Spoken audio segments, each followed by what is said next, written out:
আজকে তো হচ্ছে ইজতেমার জন্য আমরা হচ্ছে শিথিল করে দিয়েছি যে অবরোধটা, কিন্তু যখন হচ্ছে আমরা অবরোধটা দিব তখন হচ্ছে আমাদের রেলপথ সড়কপথ সবগুলো হচ্ছে এর আওতাভুক্ত থাকবে।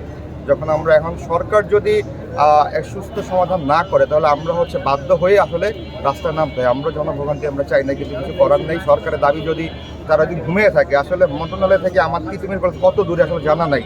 হ্যাঁ, তাদের পক্ষ থেকে কোনো বিবৃতি আসতেছে না, তারা কেউ আসতেছে না। তারা না আসলে আমাদের তো বাধ্য হয়ে আর কি রাস্তায় নামতে হয়। আমাদের এই দাবিটা 28 বছরের দাবি, নতুন কোনো দাবি নাই।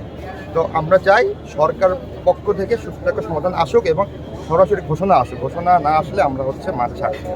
আন্দোলন যত দিন যাবে তত ক্ষণে ক্ষণে রং বদলাবে।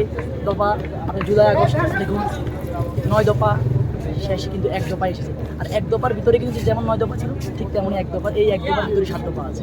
শিক্ষক শিক্ষার্থী সম্পর্ক যদি মধুর না হয় তাহলে কোনো প্রতিষ্ঠানই সুন্দরভাবে চলতে পারে না। আমরা তাদের প্রতি সহমর্মিতা, সহযোগিতা, সব ধরনেরই আমাদের আন্তরিকতা সবই আছে, কিন্তু এটা তো নীতি নির্ধারণী সরকারি পর্যায়ের বা ব্যাপার। এটা তো আমরা কেউ কিছু এই মুহূর্তে বলে দিলে সেটা শোভন হবে না।